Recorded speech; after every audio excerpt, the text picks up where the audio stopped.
The small town of Pine Ridge woke up to a beautiful summer morning in June 2004. The sun shone brightly through the trees, birds sang, and a gentle breeze made the day perfect for outdoor activities. No one in town knew that by nightfall, their peaceful world would be turned upside down forever. Troop 237 of the Pine Ridge Girl Scouts was excited about their weekend camping trip. 7 girls between 12 and 14 years old had been looking forward to this adventure for months. Their parents helped pack sleeping bags, water bottles, and snacks, giving last-minute hugs before the girls climbed into 2 vans driven by their troop leaders, Mrs. Bennett and Ms. Taylor. "Be careful and have fun," called out Susan Morgan as she waved goodbye to her daughter Lily, a bright 14-year-old with a passion for photography. Little Susan's sister, 8-year-old Rebecca, stood beside her mother, jealous that she was too young to go on the trip. "Next time you can come too," Lily promised her little sister with a smile before the vans drove away, heading for Blackwater National Forest, just 30 miles from town. The camping area was a popular spot, with clearly marked trails and several open spaces for tents. The troop had been there many times before.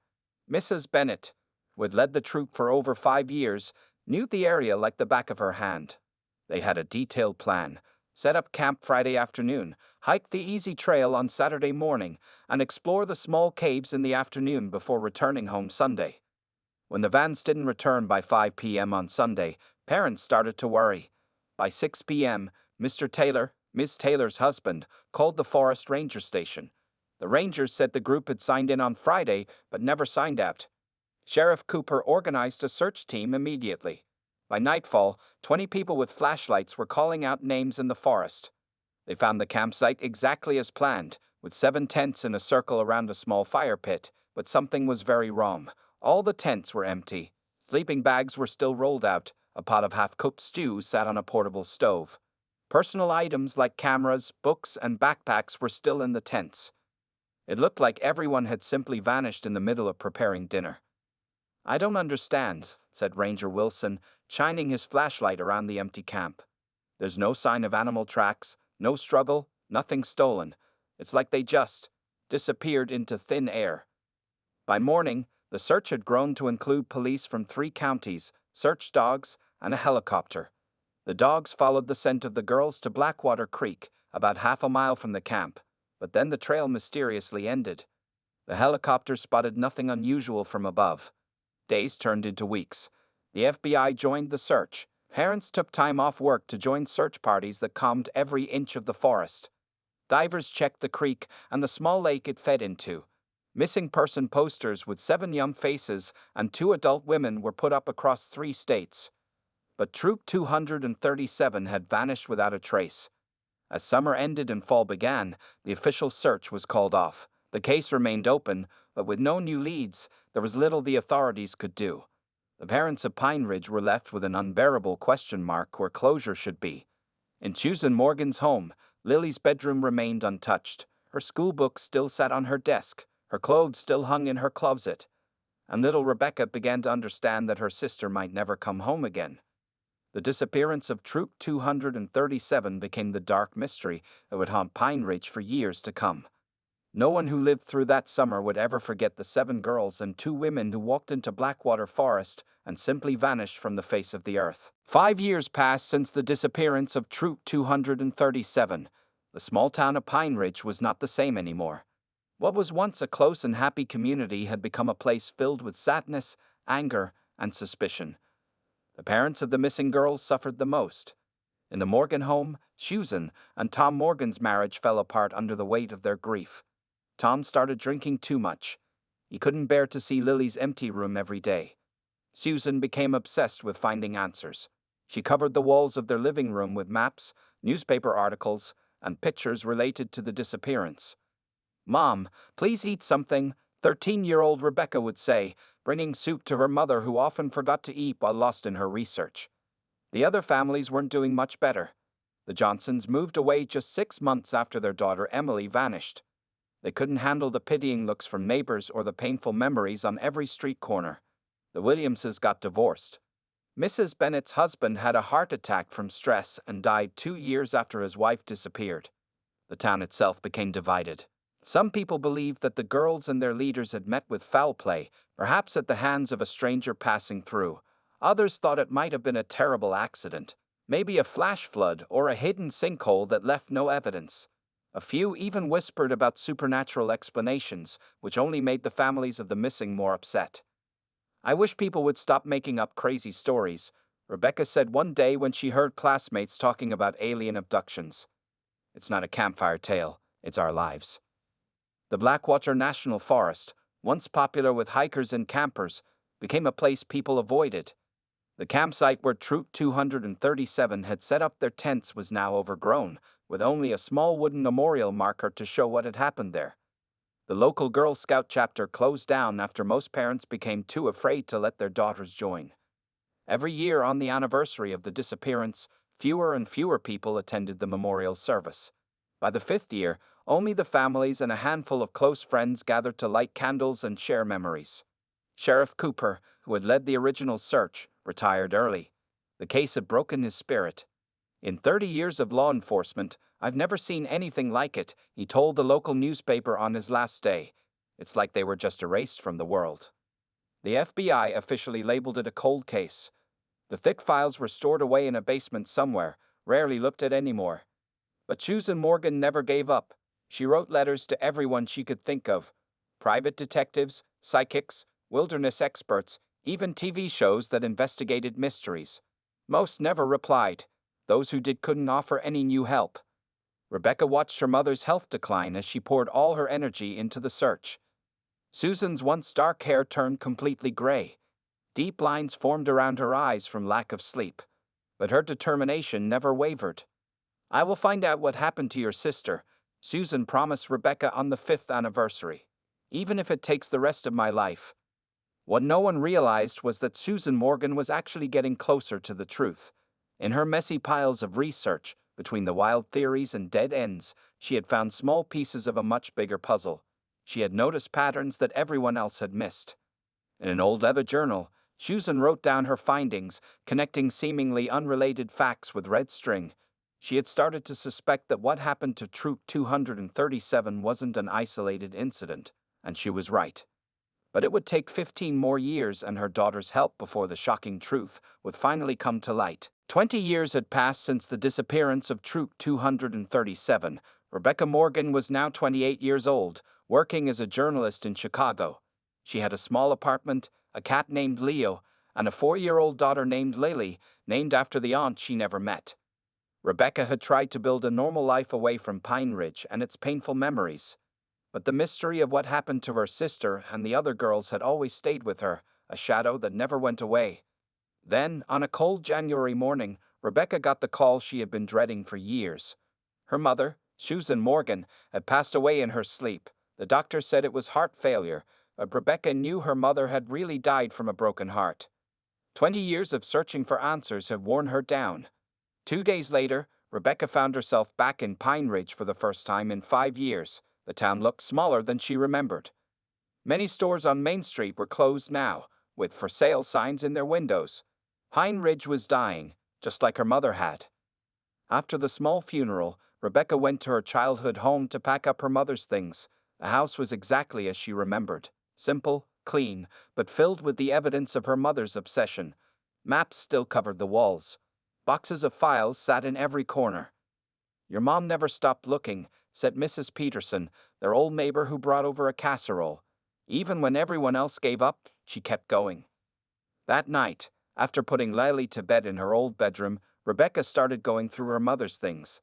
In the attic, she found a box she had never seen before. Inside was a leather journal with "For ReBCCA" written on the cover. Beside it was a key to a storage unit. With shaking hands, Rebecca opened the journal. On the first page, in her mother's neat handwriting, were these words: "If you're reading this, I'm gone. But my work isn't finished. I found something, Rebecca. Something big. They didn't just disappear. They were taken." Rebecca stayed up all night reading her mother's journal. Susan had collected evidence for 20 years: newspaper clippings, interviews with witnesses, copies of police reports, and strange patterns she had noticed. Most surprising were letters from other families across the country whose loved ones had also disappeared in forests under mysterious circumstances. The next morning, with Lily at Mrs. Peterson's house, Rebecca drove to the storage unit outside town. The key opened a small unit filled with more boxes, all neatly labeled and organized. Her mother had created a research center dedicated to solving the mystery. In one box labeled Official Incomas SDNCIS, Rebecca found something shocking: copies of the original search reports with notes by her mother pointing out that certain areas of the forest had never been properly searched. There were also photos of an unmarked dirt road near the campsite that wasn't mentioned in any official reports. Another box contained information about a man named Harris, a retired forest ranger who claimed to have seen strange lights in the sky the night Troop 237 disappeared. According to Susan's notes, when Harris reported this to his superiors, he was told to keep quiet. "Mom, what did you find?" Rebecca whispered, overwhelmed by the mountain of information. As a journalist, Rebecca knew how to investigate. She knew how to find the truth behind the stories people told. Now, she would use those skills to finish what her mother started. Rebecca made a decision that day in the storage unit. She called her editor in Chicago and asked for a leave of absence. She enrolled Lily in the local press school. She wasn't leaving Pine Ridge until she found out what really happened to Troop 237. For Susan Morgan, the search was over. For Rebecca Morgan, it was just beginning. Rebecca quickly settled back into life in Pine Ridge. She rented her old family home instead of selling it and set up a small office in the living room with all of her mother's research. Every day after dropping Lily at press school, Rebecca would spend hours going through the boxes, organizing information, and making her own notes. Many people in town were surprised by her return. Some were happy to see her, but others seemed uncomfortable when she mentioned Troop 237. "Why dig up the past?" said Mr. Turner, who owned the local grocery store. "Nothing good will come from it." But Rebecca didn't give up. She started by visiting Sheriff Miller, who had taken over after Sheriff Cooper retired. "I'm sorry, Ms. Morgan," Sheriff Miller said, barely looking up from his computer. "Those files are closed. We don't have the resources to reopen such an old case without new evidence." Rebecca wasn't surprised. Her mother's journal had warned that local officials wouldn't help, so she decided to find Harris, the forest ranger who had seen strange lights the night of the disappearance. It took a week of asking around before she learned that Harris lived in a small cabin outside town. When she knocked on his door, a tall, thin man with a white beard answered. His eyes widened when she introduced herself. "Susan Morgan's daughter? I should have known you'd come someday," he said, inviting her in. His cabin was simple but clean, with many books about nature and the forest. Harris was nervous at first, but finally opened up when Rebecca showed him her mother's notes. "Yes, I saw lights that night," he admitted. "Like nothing I'd ever seen before or since. They hovered over the area where the girls were camping, bright blue and moving in ways that, well, that didn't seem natural." "Why didn't you tell this to the search team?" Rebecca asked. Harris looked down. "I did, at first, but my supervisor called me into his office the next day, said I was mistaken, that it was probably just a helicopter from the search team, but the search helicopters didn't arrive until morning, and what I saw was the night before. When I insisted, he threatened my job." This matched what her mother had written, but there was more. Harris told her something her mother hadn't known. There was a government facility out there, about 10 miles from the campsite. They said it was for weather research, but it was all very secret. Armed guards, restricted area. It was shut down in the 70s, or so they said. Rebecca felt a chill. Her mother had circled several newspaper articles about a research facility, but hadn't been able to confirm its location. The next day, Rebecca hiked to the area where Troop 237 had camped. It was overgrown now, the memorial plaque almost hidden by tall grass. Using her mother's detailed maps, she found the unmarked road that had been left out of official reports. It was barely visible anymore, just a narrow path through the trees. Following it for about a mile, Rebecca came to a high fence with faded "No Trespassing" signs. The fence disappeared into the forest in both directions. This wasn't in any of the search reports. Back in town, Rebecca started contacting the families of the other missing girls. Many had moved away, and some refused to talk to her. But Mrs. Williams, whose daughter Katie had been in the troop, agreed to meet. I've been waiting for someone to ask the right questions, Mrs. Williams said when they met at the local diner. There's something I never told the police. The week before she disappeared, Katie said she saw men in dark suits taking equipment into the forest. When she tried to get closer, they chased her away. Slowly, piece by piece, Rebecca was finding the connections her mother had started to make. Something strange had happened in Blackwater Forest 20 years ago, and it wasn't just about Troop 237. One rainy afternoon, Rebecca received a strange phone call. The man on the other end wouldn't say his name. "I hear you're asking questions about the Girl Scout disappearance," he said in a low voice. "Meet me at the Blue Pine Diner tomorrow at 3 p.m. Sit in the last booth. Come alone." Rebecca was nervous but decided to go. As a journalist, she knew sometimes the best information came from mysterious sources. She asked Mrs. Peterson to watch Lily and drove to the diner the next day. The Blue Pine Diner was almost empty when Rebecca arrived. She sat in the last booth as instructed and ordered a cup of coffee. After 20 minutes of waiting, she was about to leave when a middle-aged man with glasses slid into the seat across from her. "You're Susan Morgan's daughter," he said. It wasn't a question. "My name is David Clark. Your mother and I used to write to each other." Rebecca remembered seeing that name in her mother's papers. "You're from Westville, right? Your brother disappeared in 1999. David nodded. "In the Redwood Forest, about 60 miles from here.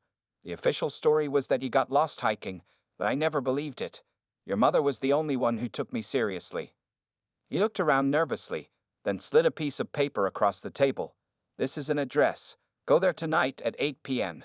There are people you need to meet." The address led Rebecca to an old community center on the edge of town. Inside, about 15 people sat in a circle of chairs. They'd all looked up when she entered. "Everyone," said David. "This is Rebecca Morgan, Susan's daughter." A woman with gray hair stood up. "I'm Linda Peterson from Carson County.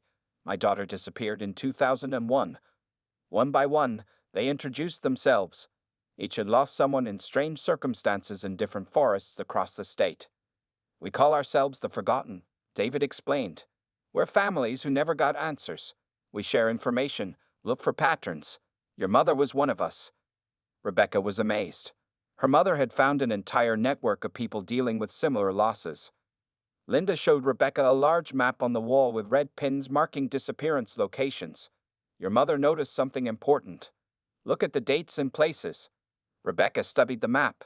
The disappearances happened every few years, always in different forests, but all in places with similar geographic features, areas with unusual rock formations and strong magnetic readings. "We think whatever took these people moves around," said David. "And your mother found something else. Show her the moon chart, Linda." Linda pulled out a calendar with moon phases marked. Every disappearance had happened during the same moon phase, the waxing gibbous, just before the full moon. "The next waxing gibbous is in 2 weeks, Linda said quietly. The group had more to share. Several members had reported seeing strange lights or men in dark suits before disappearances, just like Harris had described. Others had found unusual equipment in the forests that was quickly removed by officials who wouldn't identify themselves. Most shocking was a file with newspaper clippings about a secret government project called Operation Blackout that had run from 1975 to 2005. It supposedly involved research on advanced radar technology, but all details were classified. Your mother believed there was a connection between Operation Blackout and the disappearances, David explained. She was getting close to something big when she died. As Rebecca drove home that night, her mind was racing. The isolated incidents her mother had been tracking were part of a much larger pattern spanning decades. The disappearance of Troop 237 wasn't a random tragedy, it was one piece of a massive puzzle. And if the Forgotten were right about the moon faces, whatever took those girls might strike again in just 2 weeks. Rebecca spent the next few days going through her mother's research with new eyes. Now that she knew what to look for, she found more connections her mother had made. In one folder labeled Satellite Images, Rebecca found something interesting. Her mother had collected satellite photos of Blackwater Forest from different years. On some photos, she had circled a strange clearing that appeared and disappeared over time. Rebecca spread the photos on her dining table and arranged them by date. The pattern was clear. The clearing was visible in photos taken just before and after disappearances, but it wasn't there in other years. The trees and plants seemed to grow back completely between incidents. That's not natural, Rebecca whispered to herself. No clearing would appear and disappear like that without human involvement.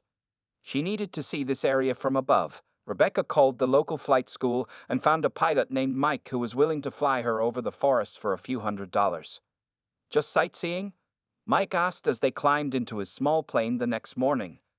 Research for an article, Rebecca answered, not wanting to share too much. The day was clear, perfect for aerial photography. As they flew over Blackwater Forest, Rebecca directed Mike toward the coordinates from her mother's notes. At first, she saw nothing but dense trees. Then suddenly, there it was. A clearing, just like in the satellite images. But what she saw in the middle made her gasp. "Can you go lower?" she asked Mike, her heart racing. As the plane descended, Rebecca took dozens of photos with her camera. In the middle of the clearing were concrete structures, partially covered by vegetation.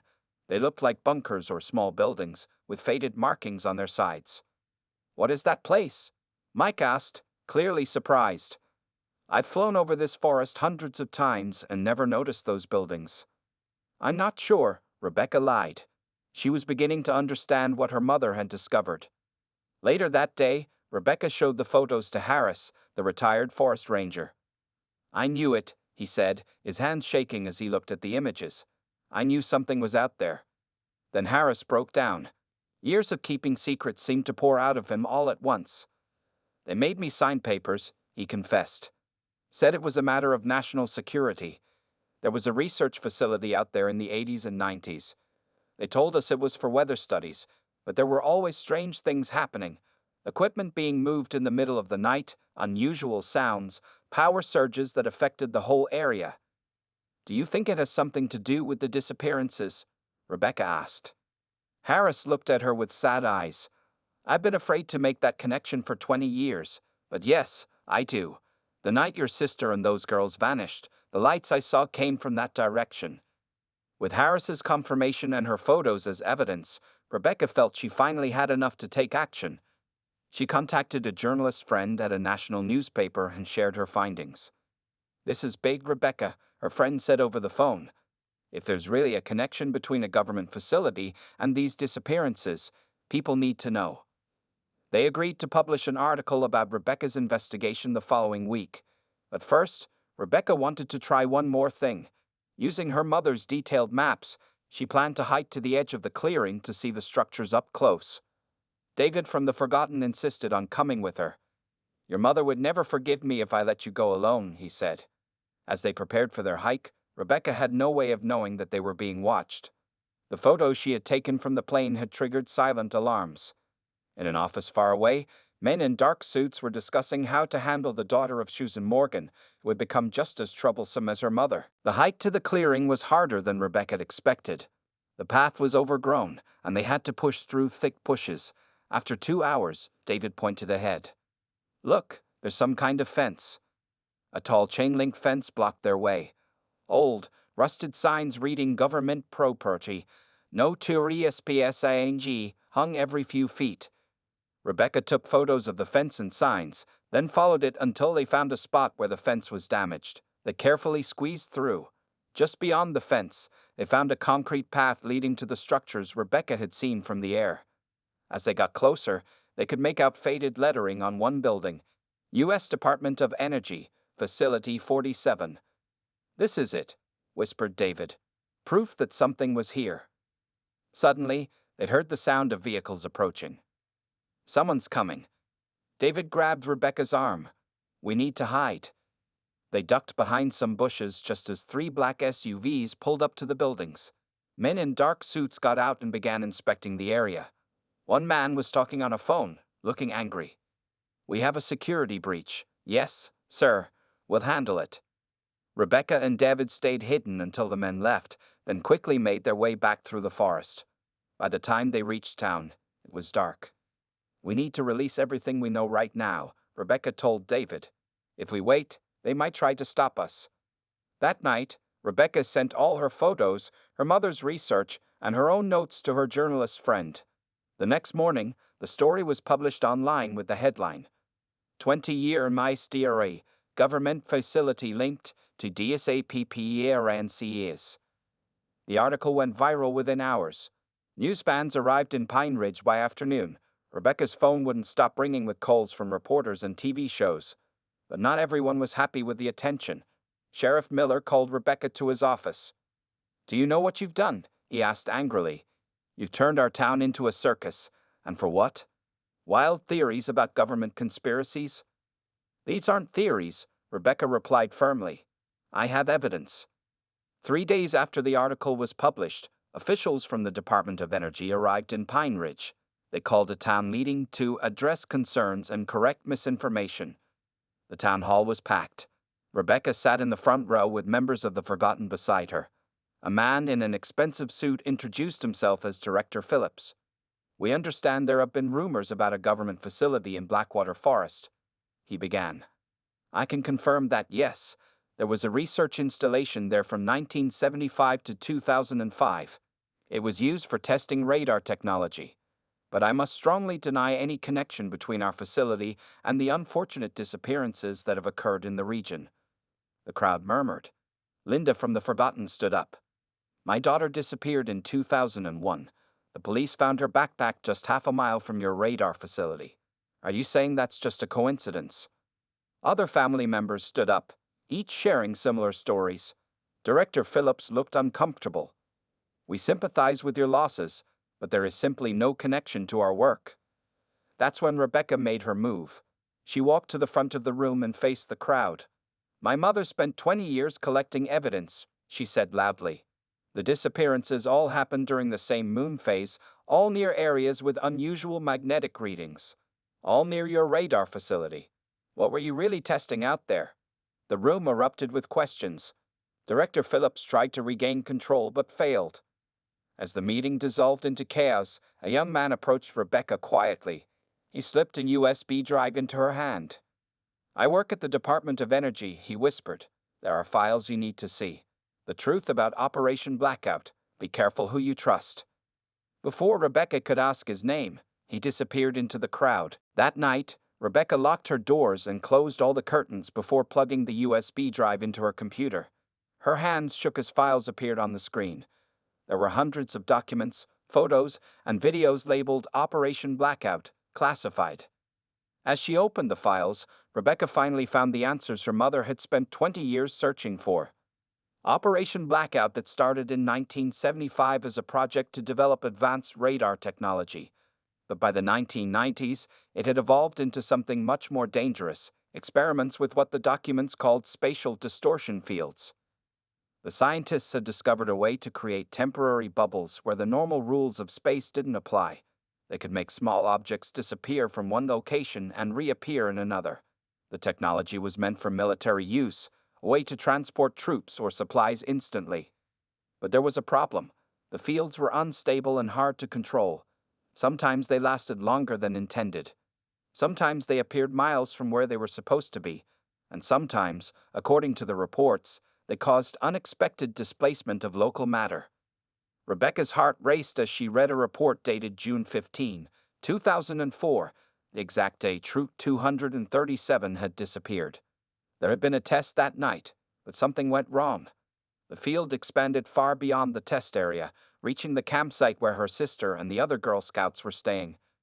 The report ended with these cold words: "Unintended civilian interaction with field. 7 minors and 2 adults missing. No recovery possible. Incident classified under National Security Directive 17. They knew. They had always known what happened to Troop 237. Rebecca copied all the files and sent them to her journalist friend, to David, and to every member of the Forgotten. Then she called the national news networks. Within days, the story exploded across the country. Other whistleblowers came forward. Former scientists from Operation Blackout confirmed Rebecca's findings. The government tried to deny everything at first, but the evidence was too strong.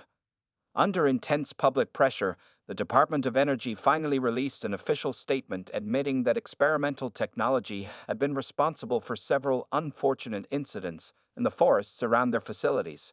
They claimed they had shut down all such experiments in 2005 after recognizing the dangers. For the families of the missing, the truth brought mixed feelings. They finally had answers, but those answers were heartbreaking. According to the scientists who had worked on the project, anyone caught in a spatial distortion field was transported somewhere else, possibly another location in space, possibly another time, possibly another dimension entirely. There was no way to know where they had gone or if they had survived. The government established a victims fund for all the families affected and built a proper memorial in Blackwater Forest. Director Phillips resigned. Several officials faced criminal charges for the cover-up.